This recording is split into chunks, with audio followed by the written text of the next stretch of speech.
Safranbolu seyahatimiz sırasında Müzeköy olarak da bilinen Yörükköy'e gitmeye karar verdik. Müzeköy, Kültür Bakanlığı tarafından 97 yılında gerçek bir Türkmen köyü oluşu ve tarihi yapılarının görkemi nedeniyle koruma altına alınmış.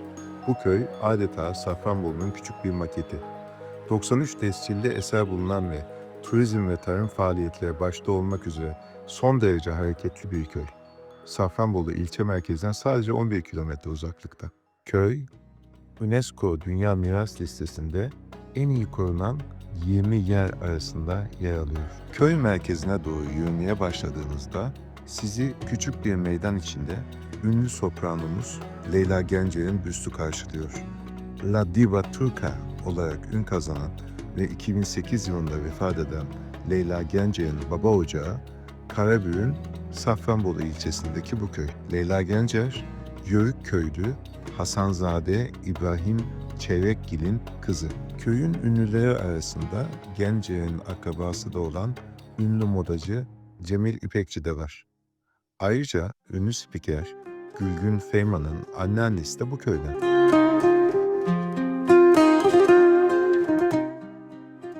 Selamünaleyküm. Hoş bulduk abi, iyi günler.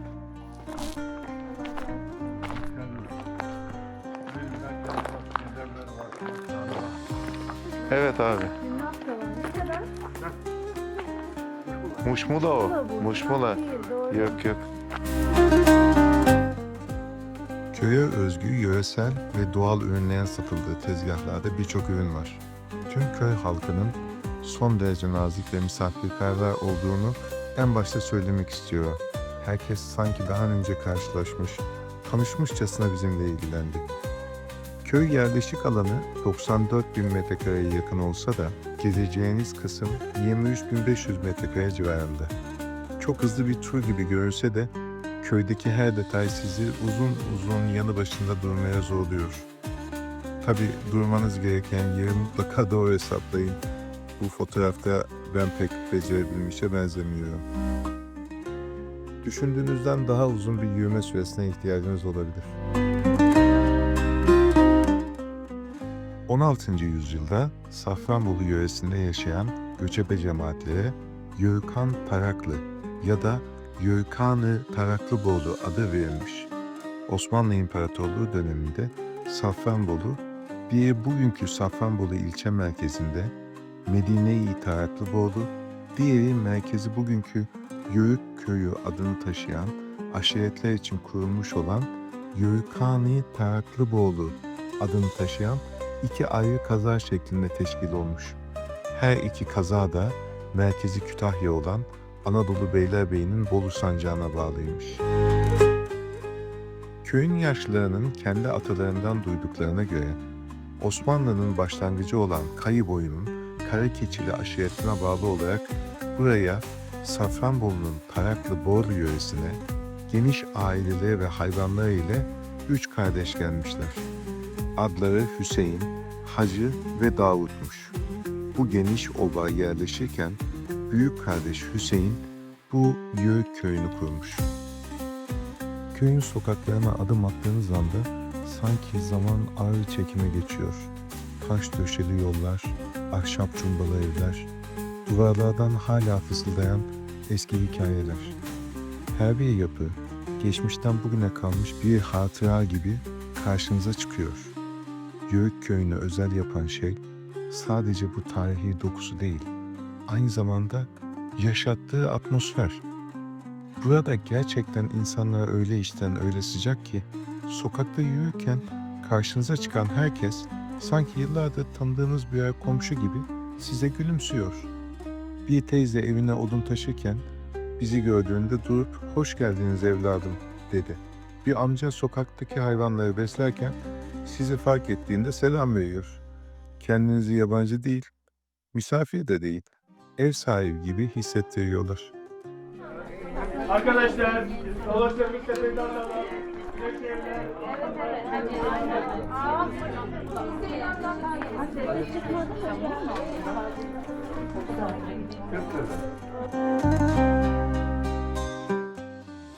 Her yere gezebilir miyiz neyi? Orta kata girmeyelim. Tamam.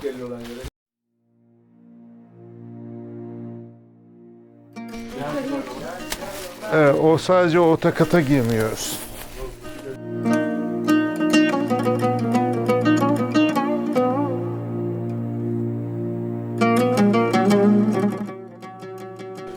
Evet, en üst kata çıkabiliyorsunuz dedi.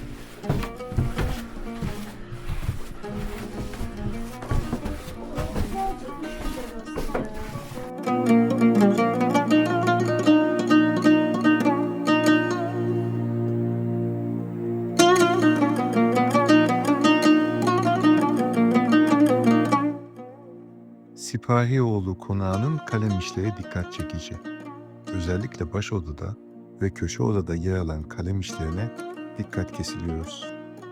Hayat ağaçları, buğday başakları, karanfiller, Bektaşilik öğretisinin sembolleriyle sıkça karşılaşacağınız konakta 3, 5, 7, 12, 40 gibi rakamların mimarisinde de yer bulduğunu görüyorsunuz. Ocak, tavan ve duvar süslemelerinde Bektaşilikte önem taşıyan bu rakamlar incelikle yerleştirilmiş.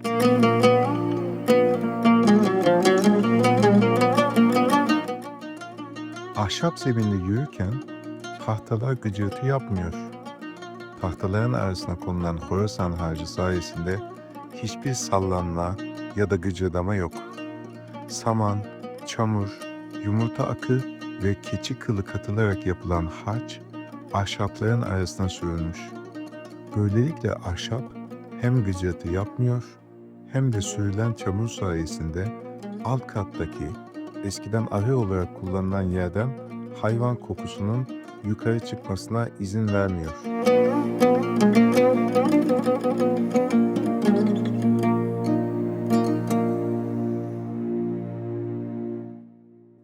Keçi kılı, haşere, böcek gibi şeylerin oluşmasını engelleyerek tahtalara da zarar vermemiş.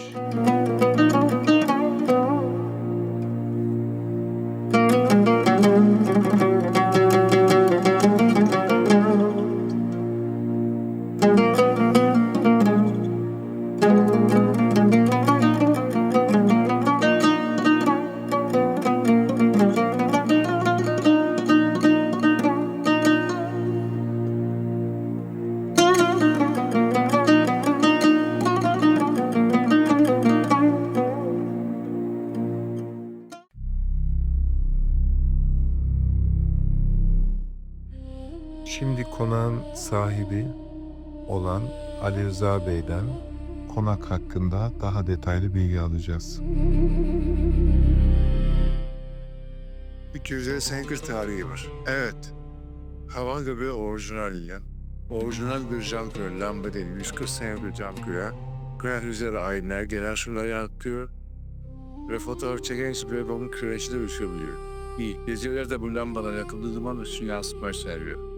Burada kırık boyalar yapılmış kalem işleri, boyamalar 1878 sersem 1878. O tarihlerde Osmanlı döneminde Bektaş Sultan'a yaşamışlar, Bektaş Sultan simgeleri. Mihrap için alınmış 12 tane açmış karanfil, 12 imamdan simgesi. 12 imam, evet. Ve dedemizin resmi, resim üzerinde sarı bir Bektaş'ın 12 dilimi. Oymalar, müşter ortada 12, ocakların kenar taşlarında sarılık taşlar, hayat ağacı, çarkıfelek ve sema Bektaş Sultan simgesi. Evet. Yine burada boyamalar arasında 3'ler, 5'ler, 7'ler, 40'lar mevcut. Üçler 3 tane vardır. Çekler etmişler. Allah, Muhammed, Ali. 5'ler vardı 5 erkek. Allah, Muhammed, Ali, Hasan, Hüseyin. Bazıları internet çekiyor gidenler. Buradaki karanfiller toplam sayısı 40. Bunlar da 40'ları gösteriyor. Ve bazıda 4 tane açmış 4 kapı 40 makam. O tarihteki yaşadıkları felsefi kültür var. Tek tek yansımıştır. İslam'da insan ve hayvan figürü yapılıyor, meyve çiçek figürü yapılıyor. Üzüm figürleri yapılmış doğrulukla belirtilen simgesi, havun kalkız yapılmış römene simgesi. Boşuna hiçbir şey yapılmamış. Tabii. Gene şu kitapta da böyle. Ve eski hat yazarı. Aman ya Hüseyin ya Hasan. Ve burada ya Ali, Zülfikar üzerinde Peygamberimiz Hazreti Muhammed ve 12 imamları gösteriyor. Evet. Ve burada da Fetih Suresi'nin başlangıcı insan yüz sözü belirgin gözler, burun ve yanaklar. Evet. Ve burada da Tülerli'de 24 sayfa boyun fotoğrafları çıkıyor. Burada şu devirde 25 yılda kadar. Perdeler orijinal. Storlar orijinal yaparlar. Evet. Ve banyo, usulhane, serozla mevcut. Ve yine deminden bahsettiğim olaylar. Atatürk, İsmet İnönü, Şükrü Saracoğlu, İntihar Albert. Bu Allah rahmet eylesin Kadir Topbaş kendisi bu köyü ziyarete gelmişti. Öyle mi? Evet. Sonra bir ekip gönderip bu kitap. Yani biz bilgi verdik, bu şekilde şey yaptılar yani. Evet. Yine siz mi rehberlik yapmıştınız o zaman? Ben o dönemde geldiği dönemlerde yoktum. O elemanlar geldiği zaman rehberliğini yaptım. Evet, tamam. Çok teşekkürler. Sipahioğlu konağından çıktıktan sonra tarihi yaklaşık 350 yıl geriye giden çamaşırhaneye doğru yürümeye başladık. Yörük köyünde mutlaka uğranılması gereken yerler arasında. Çamaşırhane Sipahioğlu konağına çok yakın mesafede. 1985 senesine kadar kullanılmaya devam edilmiş. Gelen ziyaretçilere Ender Bey büyük bir misafirperverlik ve nezaket içinde karşılıyor. Hoş geldiniz. Hoş bulduk. Benim misafirim olursunuz. Buyurun. Yo, estağfurullah. Ben video çekiyorum. Paylaşabilir miyiz sizin Tabii anlatımınızla ki. birlikte? Benim için mahsur yok. Tamam, teşekkür ederim. Ben anlatıyorum zaten size. Sağ olun. Aman oğlum. Burası 300-350 yıllık bir yapı.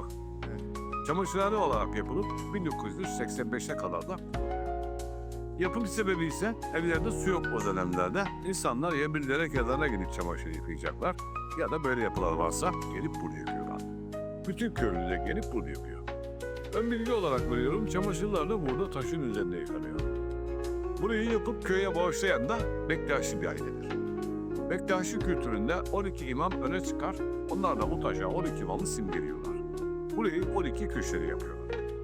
Köşelerden bir tanesi burasıdır ve de şöyle çizgi şeklinde aşağıya doğru devam ediyor. Bir başka köşe burası. Bunlar gibi böyle toplamda 12 tane köşe ve kenarlarız. Üstteki şu çizgilerin köşeyle ilgisi yok. Bazı köşelere de tesadüfen denk gelir. Burada bir başka özellikse şuradan taşın üzerinden bir seriye aldım. Şu tarafa doğru gidiyorum. Derinle taşın arası açılmaya başladı. Buralara geldiğim zaman da daha da fazla sürecektir. Bunun da sebebi insanların boyu düşünerek nefes alınıyor burası. Çamaşır yıkarken kısa boyları için bu taraf, uzun boyları için de karşı taraf olarak dizayn ediliyor. Sosyal yerlerden biridir köyün burası aynı zamanda. Kalabalık geliyorlar. Kazanları, odunları getirip suları burada ısıtıyorlar.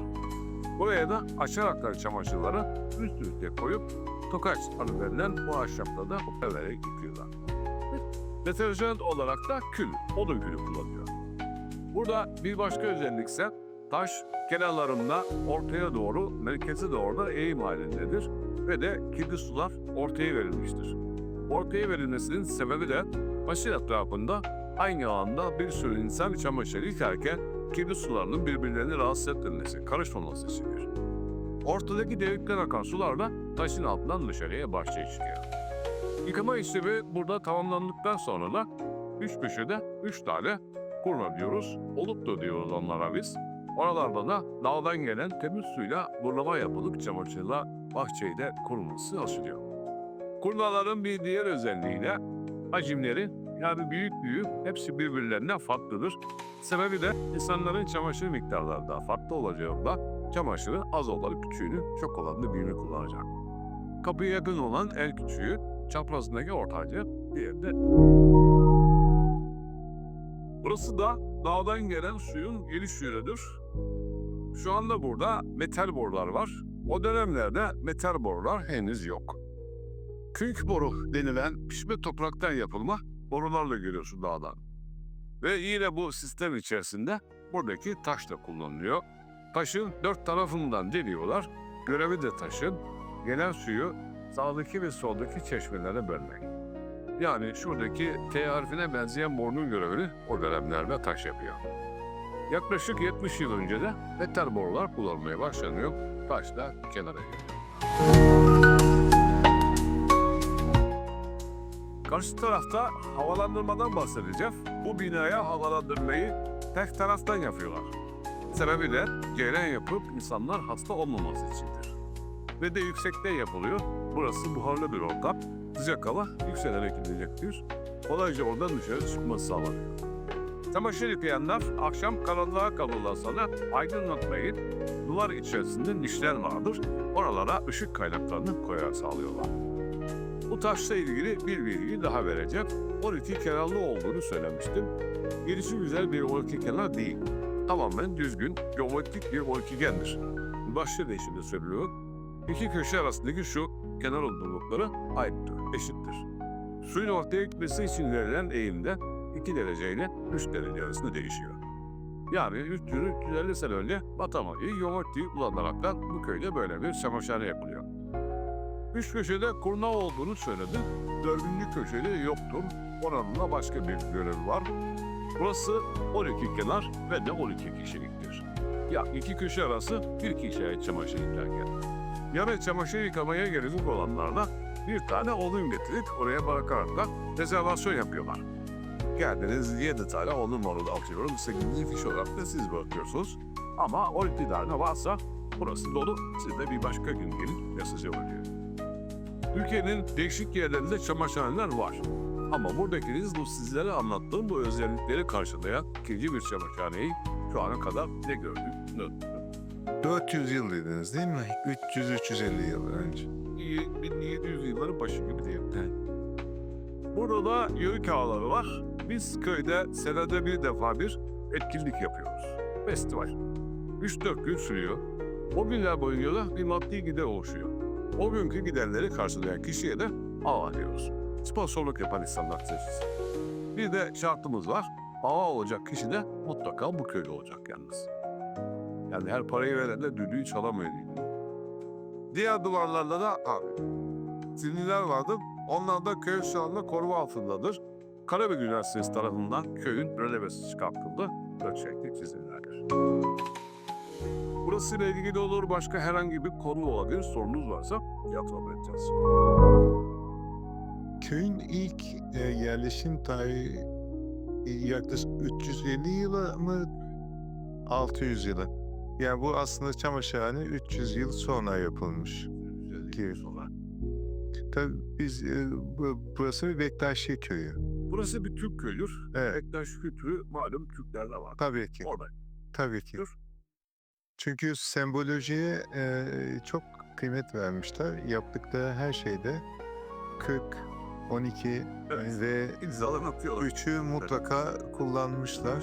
Evet, onları da gördük. Aşağıdaki bir konağı ziyaret ettik. Orada da kullanılan her sembolde mutlaka bir değin, bir mana var. Bir şey var. Tabii, evet, öyle bir şey var. Çok kıymetli. Çok teşekkür ediyoruz. Sağ olun. Saygılar, sevgiler. Hoşça kalın.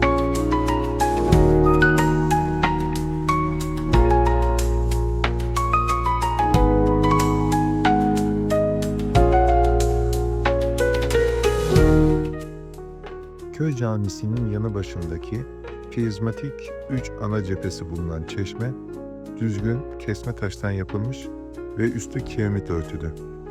Üst cephesinde musluğu mevcut, yalakları sağlam ve suları akıyor. Her üç cephede de kitabesi mevcut. Ana cephe kitabesinde "Biz canlı olan her şeyi sudan yarattık" yazıyor. Yaptıranlar, koruyanlar ve yaşatanlara dua ederek biz de çeşmenin suyundan nasipleniyoruz. Köy camiinin kapıları kilitli olduğu için içine girmek mümkün olmadı. Yaptığımız araştırmaya göre Kârgir Camii 1704 yılında inşa edilmiş. Giriş kapısının üstünde bir kitabe ile bunun her iki yanında simetrik olarak birer vazo içinde çiçekle hayat ağacını simgeleyen taş üzerine kabartma tekniğinde yapılmış motifler bulunuyor. Caminin özgün ahşap minaresi yıkıldıktan sonra 1956 yılında yapının kuzeydoğusunda yeniden yapıdan ayrı olarak harman tuğla ile tek şerefli bir minare yapılmış. 1994 yılında çıkan yangın neticesinde 1998 yılında tekrar restore edilen cami, tavan ve kalem işleri açısından özgünlüğünü ne yazık ki kaybetmiş.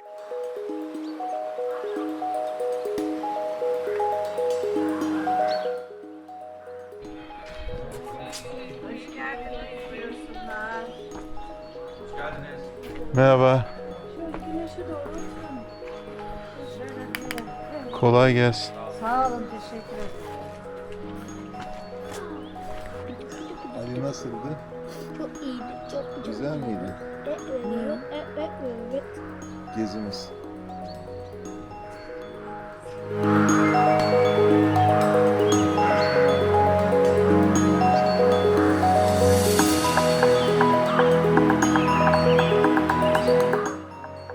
Yörük köyün insanını, doğasını, yapılarını hiç unutmayacağız.